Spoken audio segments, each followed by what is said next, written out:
Hello once again, friends. So you know what it is.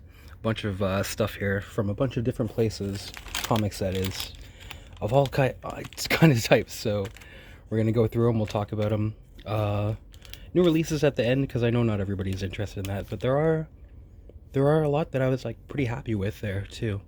And I'll try to remark on if they think they're like worth keeping because you know me, I kind of like only keep stuff that I think I wanna would be worth like rereading, relooking at, and stuff. So that's not every comic that comes through my hands, but trying to stay make some sober choices on that stuff and be a conscious consumer. All right, let's begin. All right, so first up, there was actually a little comic convention in a high school gymnasium, and I had resigned myself to maybe miss it because it was across town on a snowy, blizzardy kind of stretch of weather. And I was like, what kind of stuff is going to be there anyway? Is it just going to be all the Spider-Man 300s and stuff like that? Nothing against Spider-Man 300, but I want weird stuff. So the morning of, I was like, I'm not going to stress about it. But I saw some pictures posted, and one guy, one of the vendors in the pictures showed a bunch of Milo Manara books on the wall, and I was like, that's mental. That's what's on the wall at like a high school? Not that it's like not that they're up to anything dirty or anything, but I'm like, if somebody's that psycho, I gotta go see what they got. So I went there. I went to that booth. He had this Daredevil 184, kind of a classic cover, for says fine and $8, and I think he presses and cleans them all too. You know that I've been collecting the Frank Miller run of Daredevil, so yeah, getting towards it. Yeah, he did this for $5, like right off the bat. Okay, these were a $2 bin or 7 for 10, I think was the deal. Yeah, that's right. Bad Idea Crass promotional module. So just some early Bad Idea kind of like ashcan sampler showing previews. Batman 524. Doug Rumench and Kelly Jones. You know, I'm trying to get that Kelly Jones Batman. Here's an kind of early appearance of The Question. Kind of trying to check those out too. Charlton Bullseye #1. It says it's miscut and a page crease, but still pretty good for less than $2. Some EVS Cyberfrog Reservoir Frog #1. This is probably a second copy, but can't pass on it. Pacific Presents #1 with the Rocketeer. Or, yeah, that's right. Yeah, some of these are like worth a little. There was only like a short box, maybe 2 of this stuff, but able to easily find stuff to want there. He didn't have a lot of Preacher, but he did have this one, the first appearance of Hair Star. This was worth like a pretty good amount back when the show was coming out, but now I guess not as much, but still cool. You know, I'm trying to put together a second run of Preacher just for shits and giggles, see if I can do that on the cheap. Jack Davis's Tales from the Crypt. Jack Davis, my favorite. He'd be on my Rushmore. Very seminal. Seeing that stuff as a kid, I absolutely loved it. Got me into cartooning and stuff a lot. So kind of classic, man. I love Jack Davis. But this is reprinted. It's very shrunken, so the text is quite small. I don't know if I'll be keeping this one just because these old eyes get strained. Putting together that Astonishing X-Men Whedon and Cassaday run, this was one that I was missing, #6. But it says not for resale, so I don't know where this came from. Didn't need that issue, though. So he did all these for me for $15. I said, you know what, dude? What if I were to trade? You have a VF Daredevil there for 15. Would I be able to put this back, and rather than 15 for these, I'll do this same deal for like 20? And he said, you know what? Just take this for free. Yeah, that rules.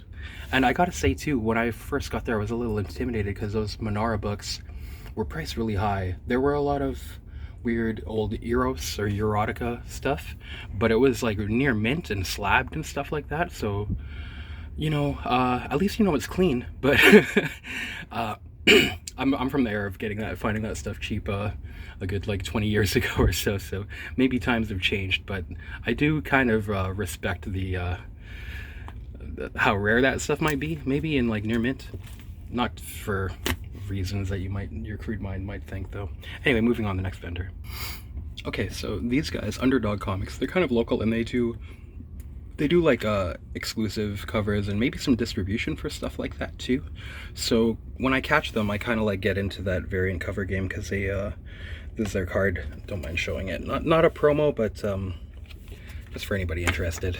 But yeah, they have a lot of unique like exclusives and stuff, and they often have a clearance box. This is where this is from.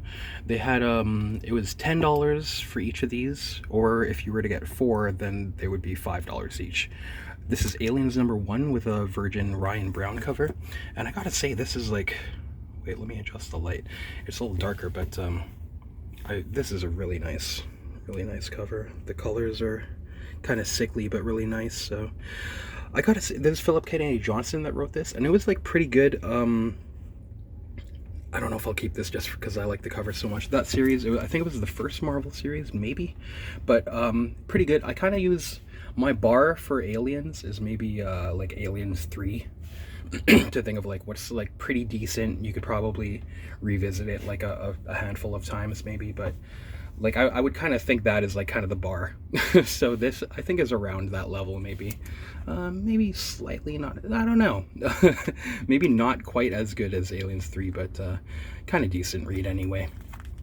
Crazy cover. They said that this is probably like $40 or something when it's new. They're just clearing them out, but you never know what to believe. This is a Virgin Daredevil #1 by EM, is it RM or EM Gist? So I thought I'd check that out. Why not? Pardon me. This is Daredevil with a Kari Andros variant exclusive. These are a lot of exclusives. And yeah, you know, I feel like an idiot trying out mainstream comics and cover it, and like a lot of them are not great reads, but yeah, this was horrible. This was so annoying to read, but the cover is pretty awesome. So I'll probably just pass this on, maybe if I try to find it a good home. Thinking about Homie Instant in particular. What was I gonna say? Oh yeah, just thinking about Virgin covers and exclusives and stuff. I can kind of, I mean, a lot of people, regardless how you feel about it, it's almost like collecting prints. I mean, on one side of the spectrum, you would have like handmade, one-of-one unique pieces of art, and then maybe on the other side, you'd have mass-produced, like by the hundreds of thousands or millions pieces of art, even going to like records and stuff like that.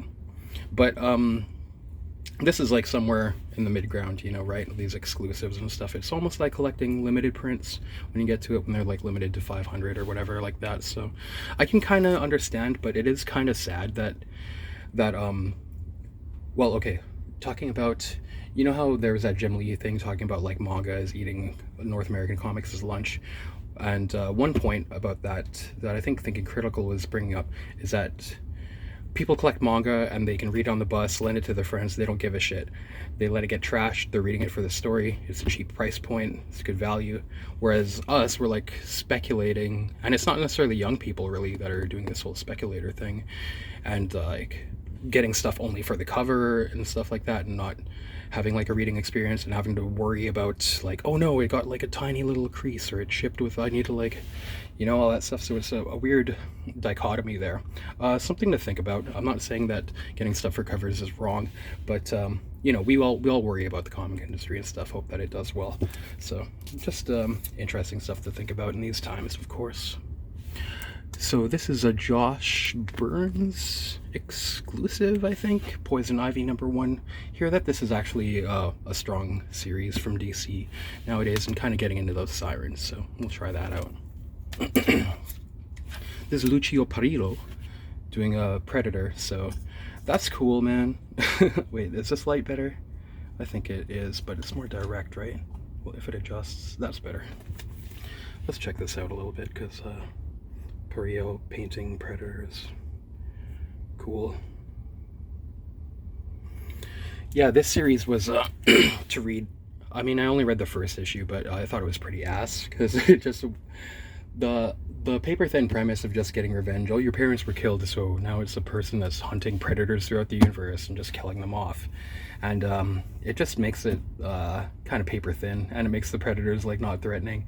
It should be very hard to kill predators. I like, just to keep up the the integrity of the franchise, I guess, is like it loses a lot of the impact when predators are easy to kill. It should be like you almost die, like you barely kill one or something like that, I reckon. But you know, I'm just being a critic right now. But yeah, it didn't do much for me, that series. Cool cover though. Beavis and Butthead number 2. Oh, we're moving into. Okay, this is a different bin after that clearance stuff. Oh yeah, they gave me 5 for 20. They threw one in extra for me because I asked. I said, it's hard to hard to limit it to just 4. What can you do for me on the 5th one? And they just threw it in. I expected just to. I was only thinking to ask like to pay like maybe $3 or something for it is what I thought, but nice of them to throw that in for free. Okay, so this was a $5 bin, and I think it was 5 for 20 as well. Beavis and Butthead number 2. These, like, the art's good, but I haven't had very much fun reading them. I think they kind of don't have the magic or a certain kind of heart or something. They almost are like an imitation of Beavis and Butthead. Sorry to say, a lot of the licensed stuff is like that, but they're popular anyway. Moving on anyhow. Human Torch number 2, you know these, I love these. They reprint some old stuff from like 50s, maybe even 40s. Should we take a look at, you know what, we have before, so just take my word for it. I'm sure that these rule. If you see them, these Human Torch with like 25 or 20 cent kind of cover prices, fuck, they're so good. They're so goddamn good. I love them so much. Here's one I forgot that I had actually got before, Lady Death and the Women of Chaos Gallery. You know, all these kind of pin-up 90s ones are kind of like, maybe around like a high point for all that kind of like cheesecakey bad girl swimsuits and lingerie issues and stuff. This one is just kind of okay though, I would say. A lot of Justiniano art too, which is a bit unsavory given the lore, the history. Anyhow, I didn't realize that though, that was the same one. Don't cancel me. It has its highs and lows though, but not one to keep. Anyhow, Jenny Friesen, New Gods number 4. Yeah, looking to get these these are kind of cool. I hear that Ram V New Gods is decent too. Savage Tales number 5. This is from Dynamite. A nice wraparound cover. I don't know who did this, but it is pretty nice. But that is really nice, actually, I gotta say, like the lily pads and the tiger and stuff. But as far as a reading experience, it sucks ass. So maybe a typical kind of bad girl thing with Dynamite, sadly. The majority of the time. It's nice on the outside, not very fun on the inside. We'll find that at home, though. Spawn number 3. This is kind of nostalgia buy, because when I was about a teenager, when these were coming out, and like Akira and Ghost in the Shell and stuff like that, that's kind of when I got back into collecting again, and this was one of the first comics that I got back into when I was like a teenager and being like, I'm kind of interested in this again. And I was like, Violator's so cool. I think this might be like an early appearance of Violator or something. Not that all matters. So these were $5 each too, or 5 for 20, but I think they gave me 6 for 20 again. Like, pretty kick-ass. I got there a little late, so maybe that's why. Okay, the last vendor that I got to that day, because I gotta say about half the vendors were selling stuff that wasn't comic related, which is why I'm not in a huge rush to go to these kind of shows. But kind of glad I got there, because this one from Wayne is the first Frank Miller doing Daredevil. I've been looking for this for a while. Spectacular Spider-Man for $5, and he had actually a higher grade one. This is totally good. I guess it would be like VG to fine, probably, which is that suits me just fine, because he has a very high grade one that's maybe like 30 or 40 or something like that. Maybe I kind of just want, I like reader copies kind of, or like fine is like pretty sweet. That's a pretty nice sweet spot to me a lot of the time. Oh, let's remark on this one. I'm looking for these all the time, and this second time I've got one of these for relatively cheap from Wayne. So Star Spangled War Stories 147 with Enemy Ace. Would this be considered Silver Age? Maybe it's lower grade because of this Jackie and Carla, August 28th, 1969. Were they just like commemorating their friendship on the side of the horse on this drawing here. Let me give you a closer look at this because this looks cool. Yeah, I love this. Like, there's something about the paper and the size and the like the way it's printed too. It reminds me of like a kind of like a art print. The way the different inks have a different kind of like matte or reflective quality. Maybe it's not picking up on the video, but this is just I really love this. But as far as a reading experience, it wasn't the strongest Enemy Ace story. Pretty cool, but a little bit cartoony. There's this his what would you call it? Like a nemesis, his opponent in this story. Like while he's flying his plane, he dresses like a knight and kind of almost like a Don Quixote-ish type thing, where he sees himself as like a knight fighting like dragons or some kind of weird like that too. He's a little nutty, but pretty decent. And I just love the way this this looks on these like Silver Age Enemy Aces, the ink and stuff, like how some of it's matte, some of it's like the white of the horse almost just seems like a pure paper, so just totally flat. I don't know, it's just almost like a nice print. But these are just really nice. Really like these. $5 for that. Actually, there was a deal though, because all three of these would have been 25, but he did it for 20. This last one, Shadow number 1, Michael William Kaluta, early one. This is you know, we've got this a couple times on this channel, so this is an extra one. Maybe he'll be able to have a copy for sale too. Fine VF. Yeah, awesome stuff. Okay, so that was that con. I was only there pretty quickly. I just dashed over there, but able to find a couple cool things. Okay, now to LCSs. Yeah, I don't know what the hell happened to me, man. I used to be cool. I used to be reading trade paperbacks like nothing. I used to love them, but for some reason it seems like in the past couple of years I hardly read them, so I like floppies. But I was able to find this Black Dragon set. This is all from Mighty Comics, this first little batch. Just browsing around there. A lot of stuff is like in the process of being processed or priced, but usually he'll do less than you think. So just a little about, like, he showed me in the guide, these are really minty, that in like on eBay or My Comic Shop they're even like 10 or 20 each near mint, and I'm like, what? I've been piecing them together from like bargain bins, dude, like 50 cent and 25-cent bins. And he's like, no, they should be or no, he wasn't like that. He's like, what? No, they should be like 10 or 20. But we met in the middle-ish somewhere in the spectrum. This set for 15, so what is that, a little over $2 each. But to avoid the hassle of trying to take years to put them together from bargain bins, I'm saying yes. I will do that. Black Dragon number 1. Claremont and Bolton, man, you gotta love Bolton, man. An unsolicited or not scratching any backs shout out to Comic Samurai. Maybe give that channel a look if you're into it, because he's been covering art by like very good, like maybe under the radar or under what's it called, like John Bolton. He could be like a great when you look at his body of work and stuff through the years. A recent video on Comic Samurai's channel actually was showing John Bolton covers, and that was a treat. He's been showing a lot of cool artists there, so give that a look if you want. Maybe I'll put it in the description or something if I'm not too much of a lazy antisocial asshole. But yeah, if you want more stuff out there. Okay, so more John Bolton art here. Black Dragon number 3, number 4. He was remarking on this, like his ability to kind of create shapes and how it almost looks metallic or like it's made out of stone, though organic. Some good commentary on that video too, I gotta say. Black Dragon number 5, number 6. Ooh la la. Oh yeah. Getting this Murray Lovett stuff when I see it.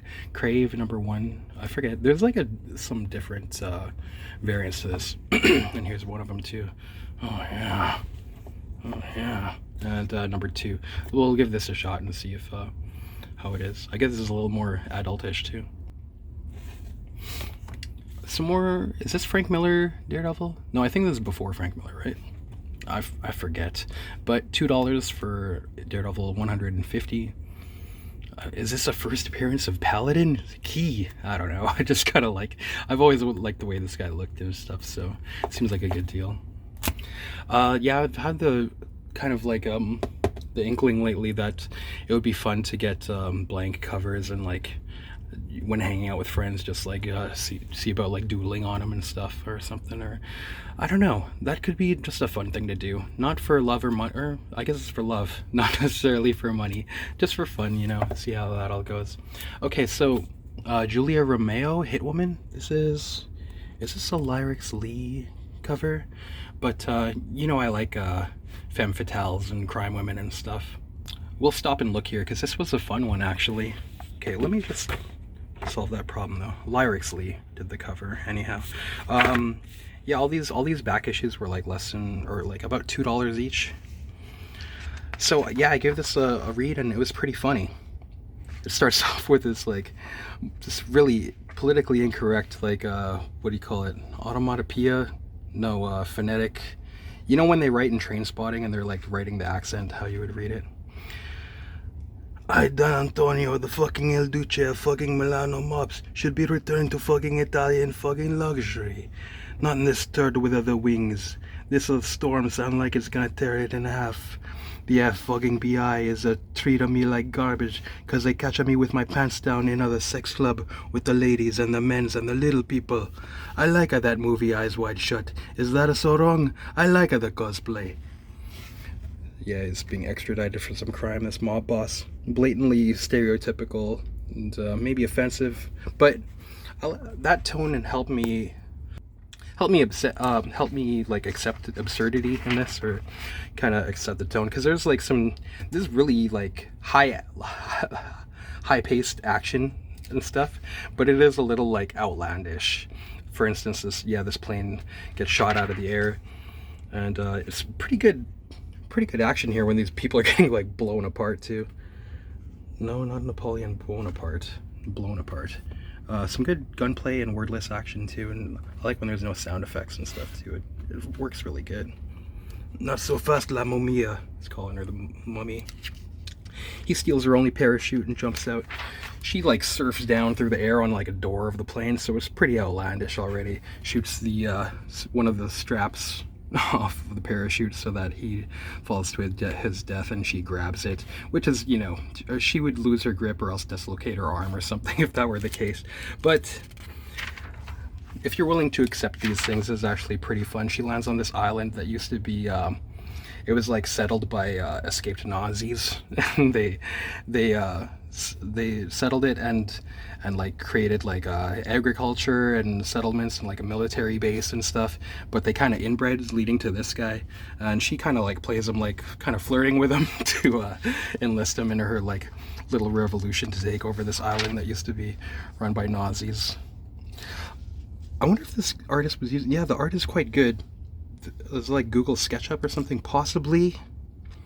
The debate about AI art and or computer assistance is a pretty, like, I don't think it's a moot debate, but I like it when people still use illustration, right? Like even mangaka would often do photostat, like kind of tracing over them and stuff, and it has its balance, but I just think over-reliance is not the greatest. There's some cool bits in here though that definitely wouldn't be done with 3D models. So you'd need I think it gives it like, things just look like dolls and toys posed around when people use like 3D models a lot. But this is pretty lively, pretty fun. This is a one-shot too, and it's like your kind of like dirty kind of James Bondish thing. Pretty funny. All the characters are like a lot of or like a decent amount of characters, and they all have good personalities, are likable, maybe kind of trashy, but oh yeah, there's this drug making me hallucinate too. And yeah, there's good fucking little storytelling, like little bits of like comedic timing and stuff too, that are everybody's tripping out, losing balls, and then her and this guy are like, they kind of have been teaming up and getting closer at that point. Yeah, so this is like a recommend. If you find it in a bargain bin or even this is one of those things maybe I would even pay like up to $4 or $5 for. I really liked it. I would look for more. This is only a one shot though. And I would say also the Jennifer Blood stuff or Ninjets, I didn't really like that, but this one I really did like, this Julieta Romeo rather. I told him I was looking for more sketch covers, and he passed me this one, Image United. It's like a crossover with numerous Image characters, right? So possible to do something with that maybe. I have no idea yet though. I have some ideas for some of them, but yeah, like I might have mentioned before, just to do like filthy, atrocious, horrible things for fun, maybe with some blank covers. I encourage you to do the same maybe if you're interested in doing such. Okay, getting more James Bond. This is, I forget what series this is, but all the James Bond stuff is pretty solid. Philip Kennedy Johnson on the writing, again, pretty decent writer. Marco Finnegan on the art. This one was pretty good. This one is the predecessor to For King and Country, and both of those two story arcs, I'd say like pretty good, but I don't think they're quite like good enough that I would want to like keep them. They have cool, like, I like these little like montages and stuff though that they do for, it's better than exposition or boring dialogue or thought balloons or something when they're able to do like a lot of you getting caught up with like an interesting montage actually. So that's one good trick. Here's that 007 number 2, number 3, number 4, number 5, and number 6, the final. I think does this have like a sex scene in it? Yeah, let's show you some of that for sticking around. Some rewards. No nudity though, so we're good. Keep it PG-13 rated maybe here, or like the PG-13s of did you ever watch Fire and Ice, where there's fucking the Frazetta and Bakshi movie? Was that rated R or was that PG back in the day? Because there's people getting fucking axes in the face and shit in that. Anyhow, you know, I've been hearing the sirens call lately. Yuck, yuck. Interested in that stuff. I wanted to see some siren stuff that was by Guillaume March if I could. So he said he actually had like a Sirens or Ladies of Gotham, a couple of long boxes. So I gave him a quick look. This is a collection of variant covers for the latest Poison Ivy series. Is Poison Ivy Uncovered. Just various artists. I gotta say, man, it's weird that this isn't glossy paper on the interior, because this would actually, like, then it would really pop. But maybe that's a way to make you rather search the original issues. A lot of interior pages are glossy, and in this case it would be pretty fucking deadly. Tula Lotte on this here too. Frank Cho. We'll give it a quick look. Jenny Friesen. How do you say his name? Stefan Sajic. This is pretty nice, I gotta admit. Works digitally. He's gonna have one of those Batwoman covers, right? Look at those shrooms growing out of the trees too. You gotta like that kind of stuff. Almost like Gil Elfgren look by David Telasky here. Joshua Middleton.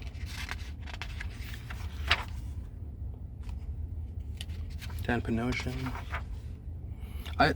You know, we have a tradition of kind of like stopping to look through kind of pin-up books and stuff. It's fun. Poison Ivy number 1 by Dan Mora. Another nice Jenny Friesen one. More Middleton. So it's a Micah. This is nice. Who did this? I forget who this like kind of interior artist is. It's kind of just doing a little bit of talking once in a while, but it's pretty nice. This art germ one is really nice, gotta say. David Nakayama. It's fun to stop and look at a little bit of art here sometimes. You know how we do here. Running out of time, man. No. Lyrics, this is nice too.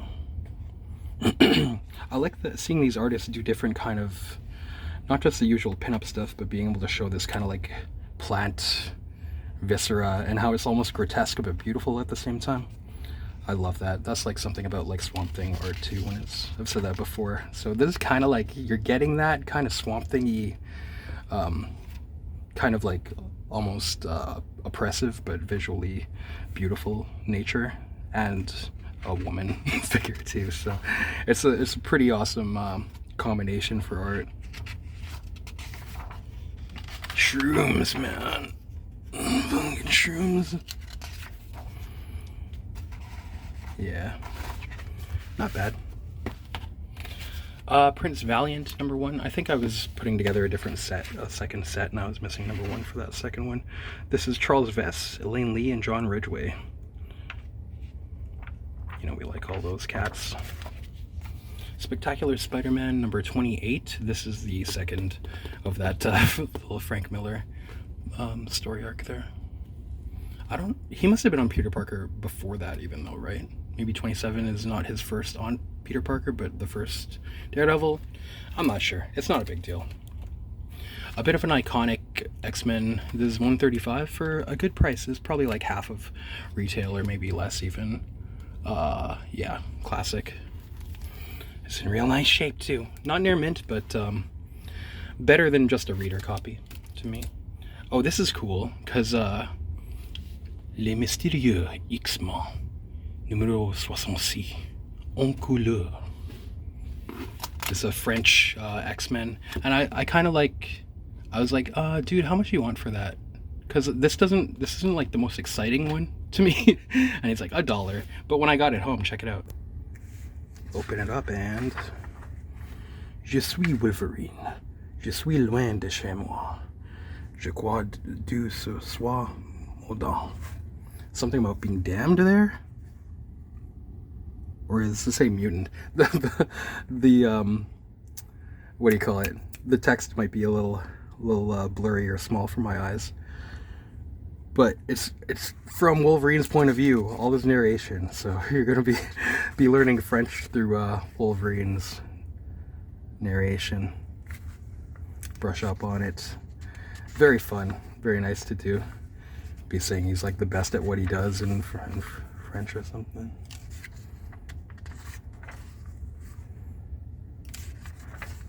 I really like this printing quality too. It's very nice. Something about this, like, this seems a really nice printing. Like, the way some of the inks maybe have, like, more plastic, or, you know, well, some ink are, like, is a little bit more reflective, too. It kind of gives it something. These, like, dark blues and blacks. Fuck, I love this era of, like, somehow they got it so good at this point. And it's not just nostalgia, it is, like, easy on the eyes, or there's something just kind of, like, warm or pleasing about it. Yeah. Les Mystérieux X-Men. I was looking for the first appearance of Phantom X, because in Uncanny X-Force I like him. This is the second, our new X-Men 129. I think his first is in 128, but I figured it's a continuing storyline, so usually sometimes the second is more like establishing the character and stuff. Igor Corday on the art too. Yeah, I want to see I'll show you when it comes up. I almost think there's like a Corbin influence on his faces sometimes. But he has a lot of like styles and even the figure there, the proportions and foreshortening. But he has a lot of styles. He can do a lot. I think he was, yeah, that lighting too on that guy's face. Maybe a bit. Maybe I'm just seeing what I want to see. But, well, I don't know. Maybe, man. Some of those faces too. Yeah, I think he wasn't like the most popular, but he's a pretty strong artist, man. He's done a lot of cool stuff. This doesn't have a lot of action with Phantom X, but some of his character kind of revealed. So, pretty decent second appearance, I'd say. I still want that first one if I could find it for not too expensive. Okay. Some magazine-sized Yao #2 with Zippy the Pinhead, Bill Griffith. Some classic indie stuff. Look at the look on his face too. Flicking slippers. I used to have a bunch of these, but like traded them away fucking for smokes or something back in the day. Zippy #1, but I'm like, these should be perennially like in the collection. I shouldn't have got rid of these. They're kind of like pretty seminal, pretty great strips, humor, and independent, absurdist kind of.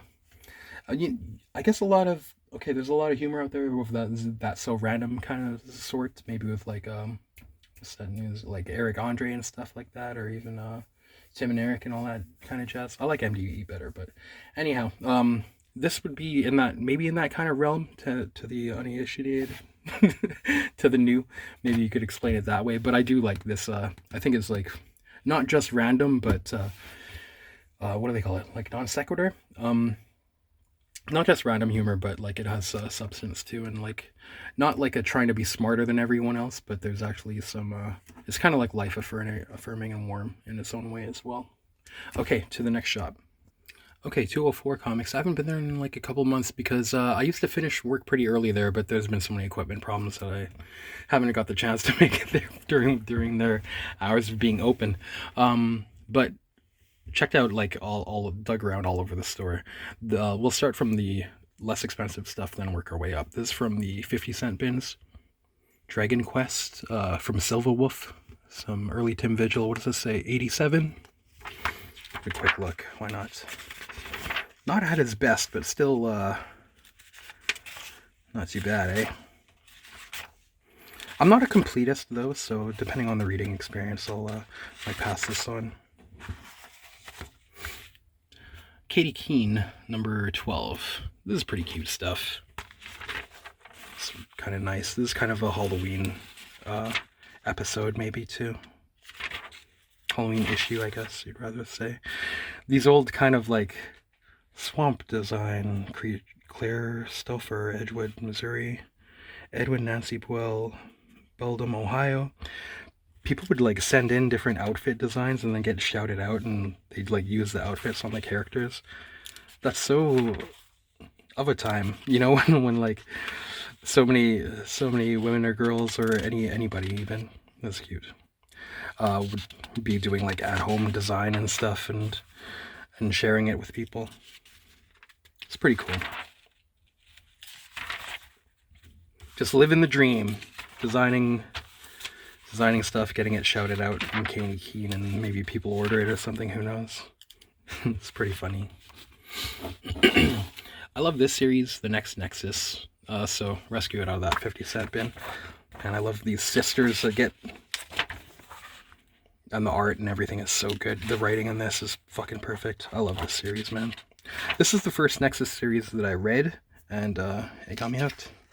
But I'm still catching up. This miniseries came out around the era of issue 50, so I'm just in the beginning of Nexus, and I don't like it as much as this, so I'm hoping that it gets as good as this later. This is so good. I love this so much. It feels like maybe I'm being redundant, but I guess it was a couple of years ago that I was showing this. But these sisters, they're the daughters of one of the people that Nexus executed. And Nexus wants to quit because he just can't deal with like the emotional weight of it. But they're like, fuck yeah, we'll take over. We'll be executioners of the universe. Nice little Wolfen Club ad. This is great. Fuck, I love this. Number 3 and number 4, the final issue there. Preacher Special, Tall in the Saddle from the 50-cent bin. I say yeah. This is like my least favorite Preacher story, though, to be quite honest with you. Oops. Maybe the least or the most cartoony and kind of silly out of all the Preacher series, I'd say, but it's not bad. Just being a stickler. Yeah. I will be like that.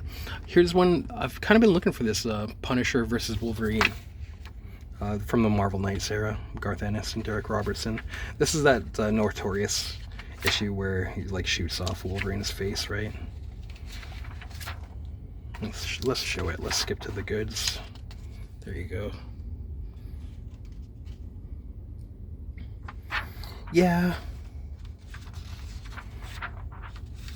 You see his disdain for superheroes. I like the Punisher kills the Marvel Universe rather instead, but just what do you call it? Being a stickler again. There was a bunch of these Sonic the Hedgehog issues there, and minty Sonic the Hedgehog issues should be like 40 and 50 bucks a lot of the time, right? I was like, let me see if these can be salvaged. I tried to pick up ones that were in decent shape and had like kind of cool covers maybe, because I wouldn't even know what to do. There might have been a stack like maybe like that thick of them, but I was like, let me see what I can do. I kind of like cleaned these and stuff. They kind of like were scuffed or dirty, and they're a little bit beat, but I just thought as an experiment for like 50 cents each, see if I could make them more valuable, be a middleman and make some bucks. But it's just trying it out. Sonic the Hedgehog number 146, Shadow, the first cover appearance of Shadow or something maybe. This is beat up though. Number 147, 171. Anyhow, fuck, Gray and Palmiotti, Jonah Hex, number 13. I can't put these down, man. For $1, they're perfect. Well, I mean, I guess it feels like $1 is the right price. To some people, maybe they are even worth, like, more. But these are the kind of thing you just want to, like, read them almost like a daily or something. You could just read, like, one of these issues a day and just enjoy it. Number 19. And number 20. I saw this with some Robin by Chuck Dixon. So Robin number 1. These are from Dollar Bin now. When they have when they're bagged, they're $1. These ones. Number 2. A set of New Gods, because this is the it the full set? Isn't there an issue 7 in these? Anyway, this is 1 to 6, and it says full run, and for $10. So what is that? A little less than $2 each, right? Yeah, you know, I've been piecing these together, but just to have it all together, save the legwork, I'll do that, and I'll probably be able to upgrade a bunch of the copies I have too. I love this indie series, Bathroom Girls. I don't know if I've showed too much. I've been trying to like flag, I almost want to flag every page to show you guys of these. That'll be in an upcoming video that I've been meaning to do for years actually, but sorry if I don't want to let you down, but I want to do it right. Anyways, just kind of like hanging out with your friends, getting in fights, drinking and doing acid and stuff. It's kind of like the kind of thing that this comic is about. Female creator too, and just awesome. I just love it. That age of like just getting into trouble kind of, and just being a smart ass. This is Bathroom Girls number 4. Completing my set of Fate Shadow Death. Aren't you looking forward to me? I don't know. I kind of like it. Talbot and Pew. From Bigger Entertainment, that's number 5, and then the final issue, number 6. Let me apologize. Did I say for years? I know I have said for years that Lady Justice was good and like heavy metal. Let me amend that. It's actually the volume 2 from Bigger Entertainment that's good. The first one, now that I finally got them all together, because I actually got those together last, and pieced them all together and read them all. Those are ass. They suck. Volume 1 sucks ass. But there is tits in them. But yeah, it seems like Big Entertainment is kind of like they hit their stride maybe. Maybe I'm fucking nuts. Anyhow, I do like that kind of. Shit, I didn't read this one yet. I should. Project Chimera, the Hero Trade, Matt Kindt and David Lapham. I guess this is like kind of recent. I'm getting so much David Lapham stuff. If I know other creators that are that awesome, I'll get that too. But I guess he just makes so much good like stuff, and so much of it is good. So there's been a lot of coverage of his stuff here lately, and there will be a little more in this video for new releases, certainly among others. Dark Horse Presents number 1. One of the only ones I was like missing, I guess, or I'm missing like a few out of the whole long run, of course, but this one has been missing for a while. So this is kind of like a key. right. With Concrete and Black Cross. So a little harder to find. You're not gonna find it cheap, I guess, there. Okay, next place. Okay, went back to Mighty Comics because that's where I get my like new stuff. That's coming up right away. This is some back issues I got. This is Godzilla 70th anniversary foil Arthur Adams cover because I figured it's pretty nice.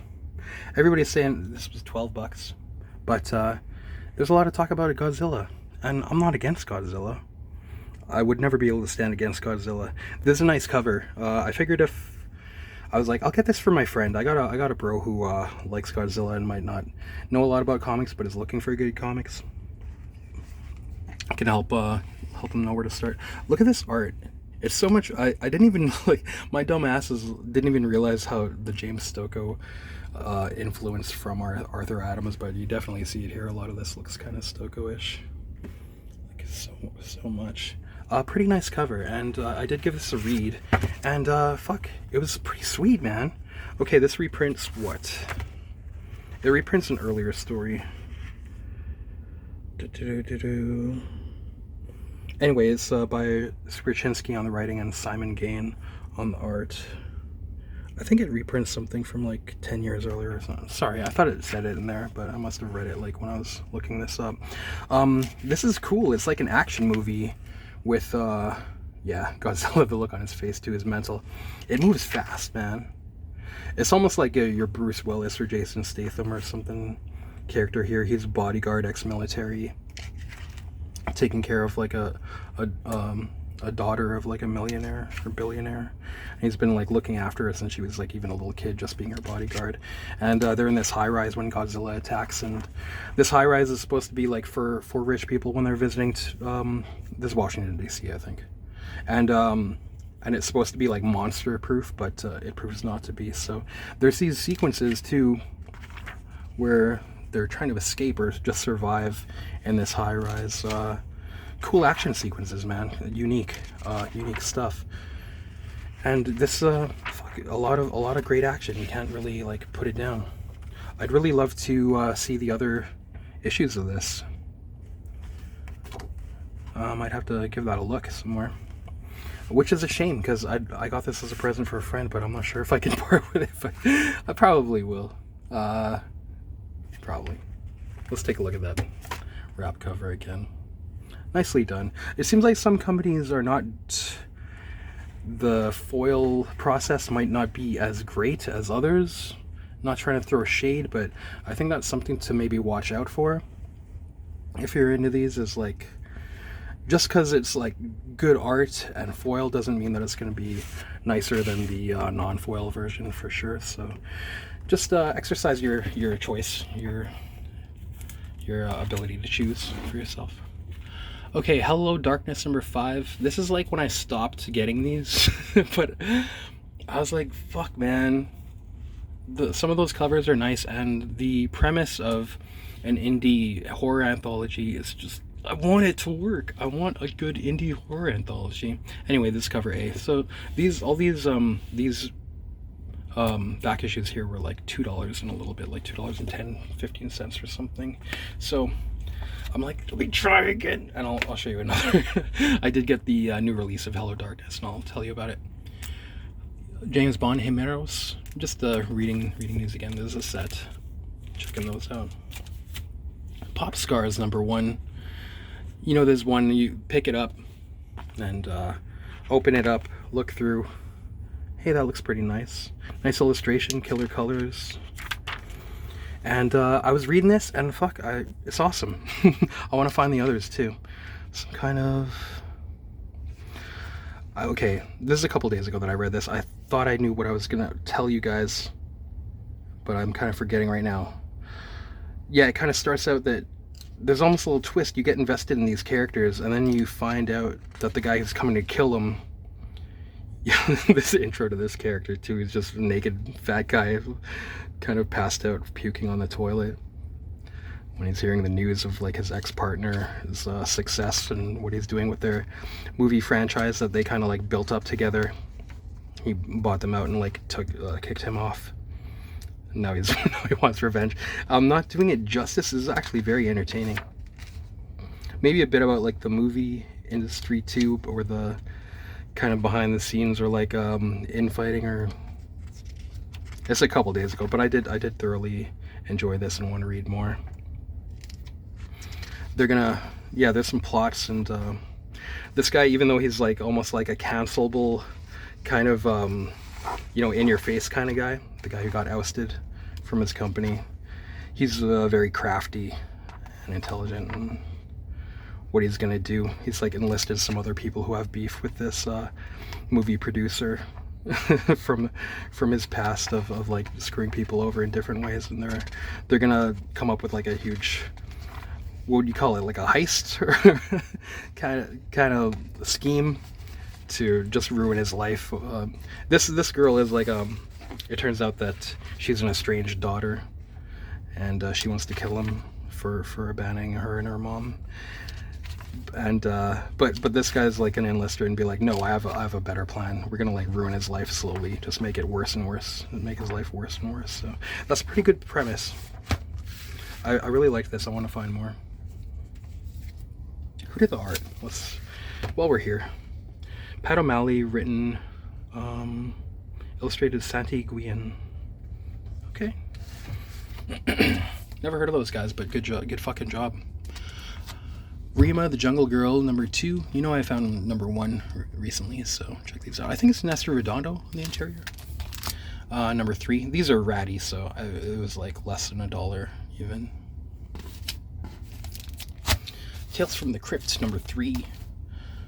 Always want EC stuff. I told him as much too when I found this. I was like, I'll take any. You can feel free to keep any old EC reprints for me, even old originals. Maybe if you find them, I definitely would be interested in at least seeing them. And I was like, any like romance or old horror too, man. But he's like, I don't get that stuff in too often. Don't hold your breath. But it's weird, the random stuff that comes in there. You'll just find like 1 or 2 random issues of something from different collections or what. Under Heist, #5, a variant that I wasn't aware of, but kind of a cool series, crime, paranormal, horror. All their stuff, David and Muriel Lapham, is like pretty different from each other, and even though it might not click initially, I think there's fun elements that you could like think about when you're zoning out or something. That's what I like a lot in literature, is when you're just elements might come back to you and be something fun to contemplate or think about the vibe, you know. Okay, from the used trade paperback section, Uber by Kieran Gillen and illustrated by Ken White. This is volume 1, because I've never seen volume 1 like anywhere. I've kind of like been interested in checking this out, because I mean, the Hugo Boss fashion design, you got, would they have been so popular and mesmerizing even without, but the visual tropes and stuff. It's kind of like the premise though, I actually was like, whatever. Hearing about this, I was like, okay, yeah, it sounds like maybe the kind of paint by numbers, like made for mature readers stuff. Like, just put Swazis and ultra violence in it, and there you go. And now it's for mature readers. But Kieran Gillen can actually be pretty smart, so might be half off the U.S. cover prices at used trade paperback section. Always new stuff there. There was like a new long box there this time. Okay, next I think we're at, yeah, new releases now. All right, American Caper #4 with the this is a David Lapham cover. So much Lapham coverage on this channel that there's going to be, because he's one creator that's putting out consistently good stuff, I'd say. So I don't want to like focus too much on like only certain creators constantly. So please, I'd like to be enlightened about others, but he's a good one these days. I wasn't too into this series, but pardon me. Like, okay, one reason not to be. For instance, this the character of the wife is like pretty paper thin. The stereotypes about whether you're a libtard or a based incel, man. Which one are you? They're kind of what would you call it even? You know, the term straw man is like a, yeah, it's a very like unrealistic like effigy of just stereotypes maybe. But moving past that shit, And I mean, whether you're the left or the right, that stuff is pretty silly. Those kind of seeing people in those ways is it's sad. I don't want those to be the main characters. It's not very interesting or insightful in my thinking. It's not very like realistic, kind of lacking nuance. Or people, I think people who see everything in terms of that way of like, it's almost dehumanization, right? Like it's something that works in warfare is that to see the other the nemesis or the enemy the opposite as like inhuman or just like subhuman. So these kind of characterizations they're almost based on people that are just online too much. Maybe like if you shut that shit off and like there's people of the left or right that are just they're people. They're people are very usually quite reasonable, but if you give them like a group identity foisted on them from, new media is probably controlled by the people that lost control of the old. And are they just going to give up? No. Like we should know that alternative like new media is like the same, just repackaged.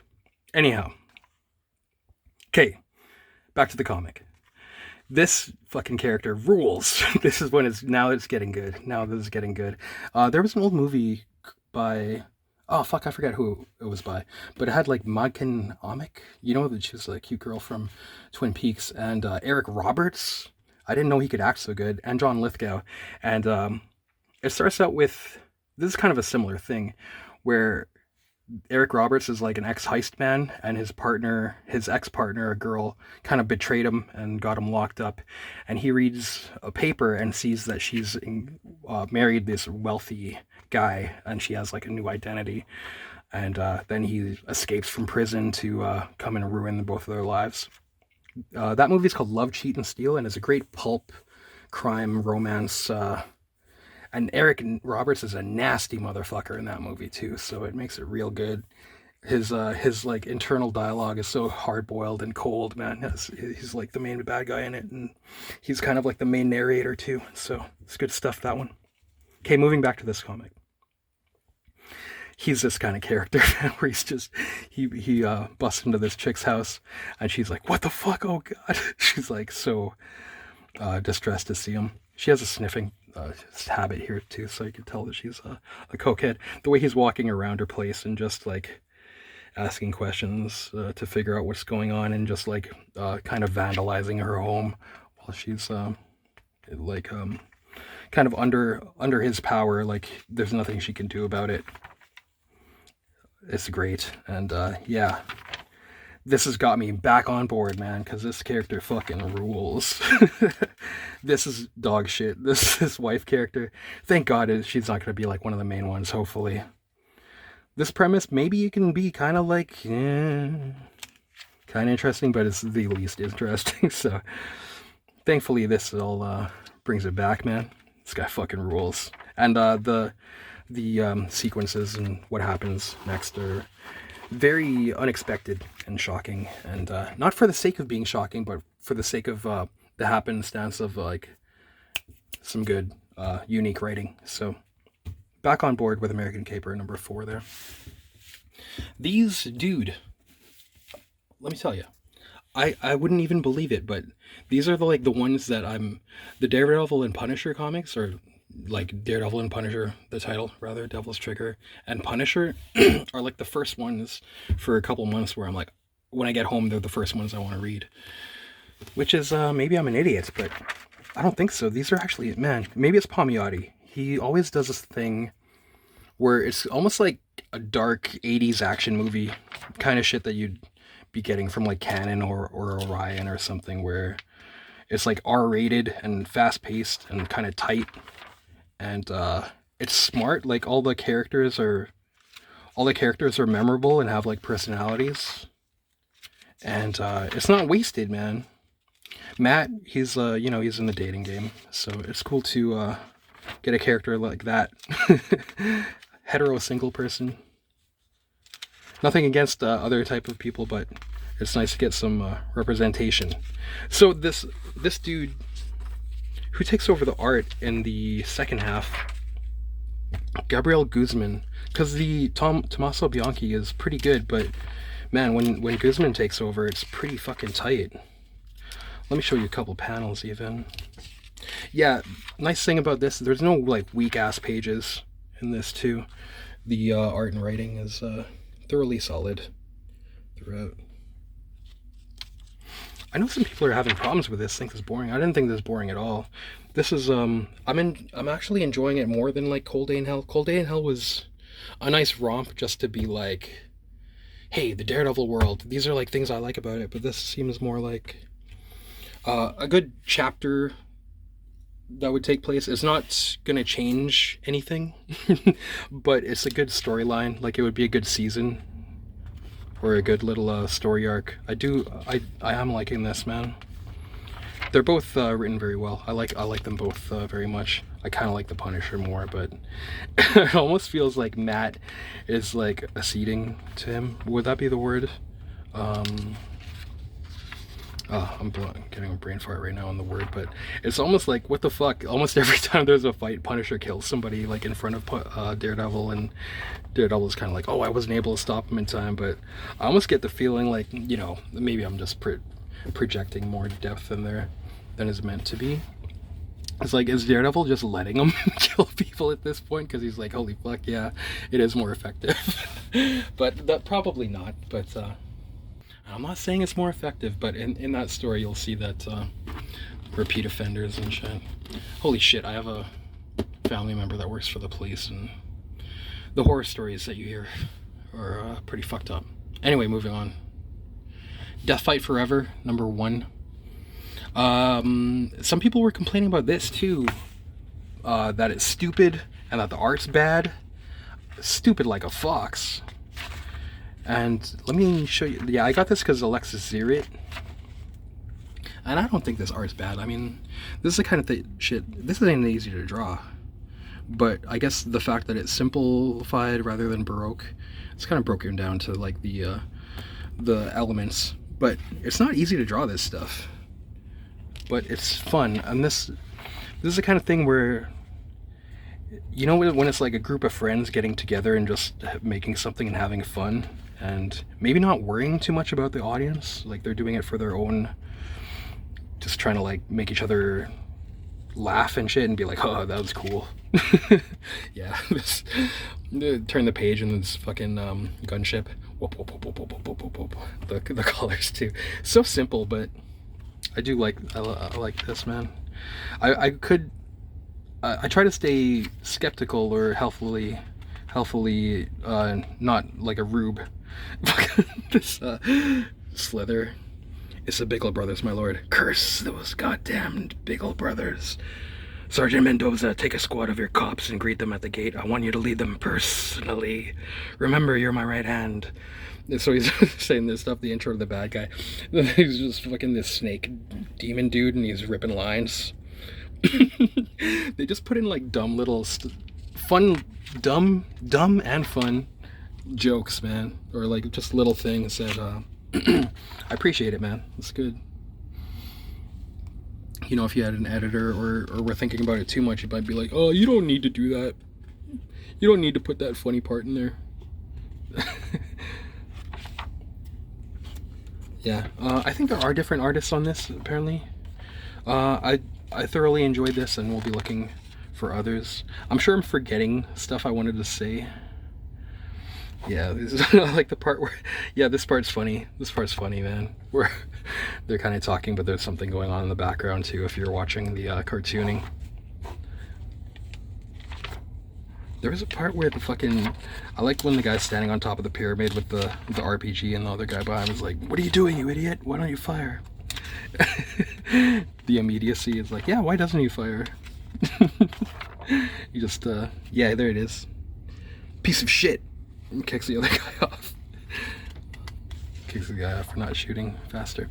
Man, you know I gotta love the RoboCop 1 homage art there. God damn it. I love that fucking image of RoboCop 1. And this doesn't disappoint, it just makes me feel good. I don't want to fall victim to nostalgia berries, but this goes beyond nostalgia berries, I would say. It's pretty fun stuff. A comic out of time, maybe.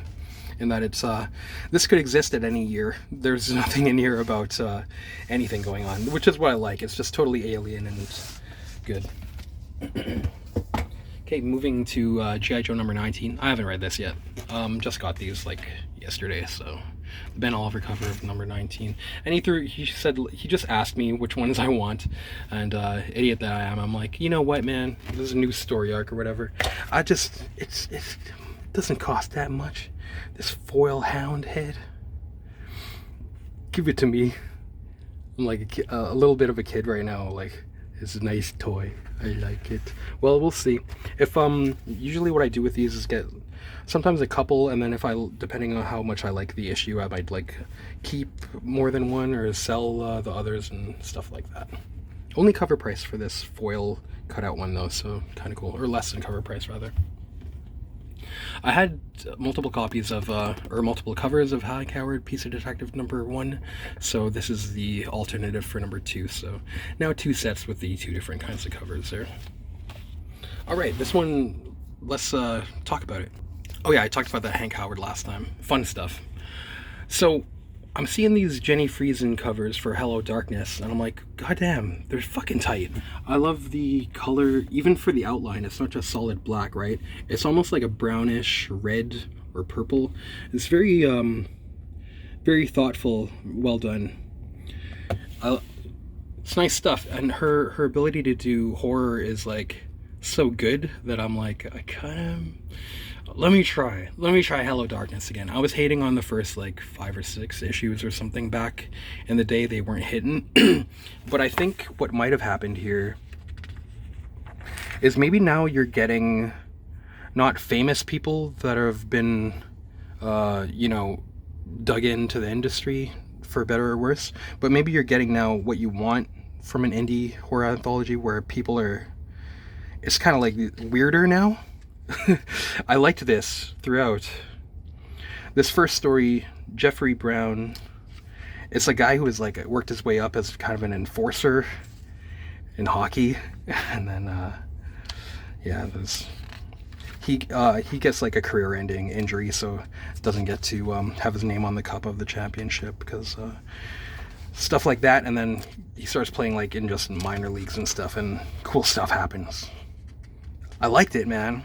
And it's not, the thing about the anthologies, often they're like cookie cutter. It's almost like they feel like they have an assignment to follow certain kind of structures or tropes or themes, but seems now, maybe I'm jumping the gun and judging it, but what I'd like is, in these horror anthologies, is that they're more like indie, almost, they're weirder now, and it's more like slash fiction, or flash fiction rather, I mean, where it might be, rather than having a story arc and trying to do like a 3-act structure, it's almost just a burst of like a scene or a mood or a meditation on a theme, and it's good. Now these are good, so I might start getting these again.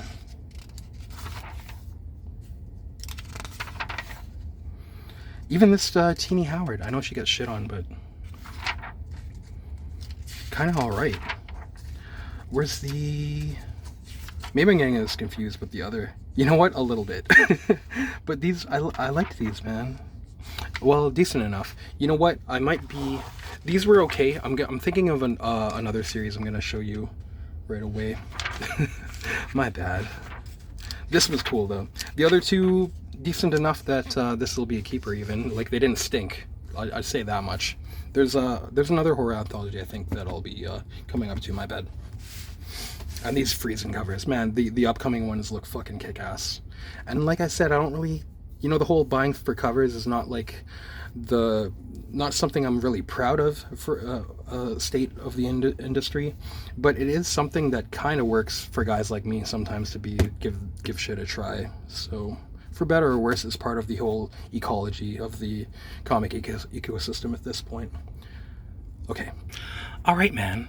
These have blind bags as well, and I gotta say I'm glad I didn't order any. I was thinking about it. They got like $16, but apparently they have 2 different issues in them. Muppets Noir by Langridge. What's his first name again? Roger? Yeah. And the premise and stuff is okay. You know, last video, I tried out DuckTales and some other Dynamite stuff that was actually good, but this one sadly didn't hit with me. I found all the jokes like really fell flat and were not funny and stuff, to put it very harshly. And sorry to that dude, I know your heart's probably in the right place as a Muppet fan, but this didn't click with me, that's all.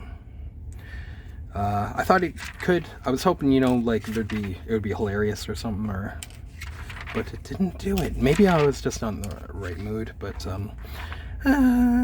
I'll just say that. For some people it might work, but look before you leap, maybe, if you're considering this, because it's not cheap. How much is this? Well, $5, and the blind bags are noticeably more, but I didn't think this one for me had like staying power. I'll be passing these on. And I did get the cover B by Declan Shalvey. Seeing that Declan Shalvey was doing the cover B kind of like had me more like interested, piqued my interest, because I think he does a lot of cool projects and stuff. So, but yeah, this one's not for me. Popkill #1, another reprint of these Popkills. I guess they're doing one for like every holiday. And I don't mind. I'm kind of just getting them because like I've got the habit. And thankfully, when I look at it, they retain or increase in value. Like the recent Christmas one is consecutively sold for more than cover price. So yeah, put together a set of these because I don't, like I said before, I don't really like speculate or hoard because I'm worried about having like boxes of comics where they're kind of like just dog shit inside or like to read or anything. Like I would hate that. But this one is like strong from cover to interiors. So yeah, I'm nothing against people. Everybody does how they want, but that's just the way I like to do it. So I find that that way I can be surrounded by boxes of comics and like feel kind of better about it. Like kind of like I love all these. Okay, yeah, Punisher #3, the Marvel Knights Punisher. This shit's nasty, man. Yeah, again, talking about like the 80s kind of like R-rated movie. That's kind of the vibe here. This is Palmiotti again, right? Where everything is like high amounts of action and dark shit going on. I dig it, man. But fuck, I can't even. This is, yeah, and the Babes too. Nice page turn on to the Babe, Femme Fatale. Yeah, I can't wait to read these. Like I said, the first one's out of my bag to read when I get home. I'm like fucking so invested. And it is kind of like an Elseworlds story, which means it kind of doesn't matter. But yeah, I really do dig these. We'll see if it's kind of those things where I'm hooked on every issue. But maybe that means sometimes at the end, maybe you get let down and then figure out you don't want to keep it after, but that's kind of a risk you take, and it's strong so far. 3 issues in and I'm still into it. Okay, Terminator Metal #5. This one getting up, we had a couple issues that were not as great as the strong run, but this one getting back to, kind of getting back to it. Almost like a Thing type thing, or a nice nice winter issue anyway. Is it taking place in is it the Antarctica? Yeah, getting back to like just a good Terminator story. Nothing very weird. Nothing very cookie cutter though either, because that would be the other side of the spectrum of weird and digressive. But yeah, I liked it, man. And when they have like these cool Bob Layton covers, sometimes I get multiple covers of these. And I've kind of been wanting to like keep an extra 1 or 2 for sale, and maybe the Bob Layton cover is that, because you know Bob Layton was iconic on like Iron Man. He's great at drawing like metal. always a favorite back then. So that's his cover there, and this #5 kind of like a holiday New Year's theme too. Kind of nice. Celebrating? Are they celebrating? You'd have to read to find out. Did they get a win on that? I guess you'd have to read to find out. Okay. Vampirella Winter Special 2026. This is one of the sweet baby girls from the Explore page on IG.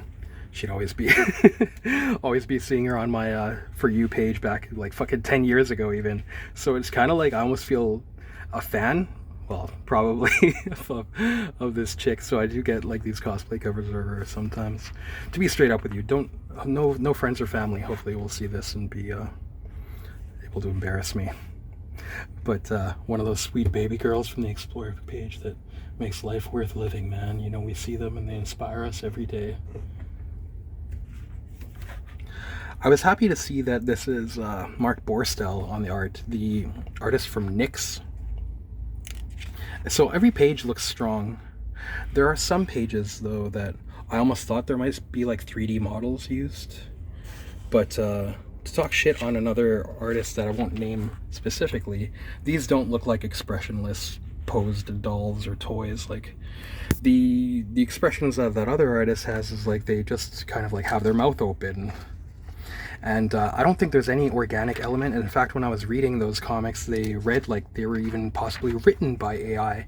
The fact is, like, you know, it has like a fake cleverness of like, oh, I double crossed you. No, I walked into your double cross on purpose because it's a triple cross. And then there's that itemized AI way of talking of like, first I did step 1, I did this. I did step 2, I did this. This is a fucking horseshit. I'm so sick of this fucking bullshit, man.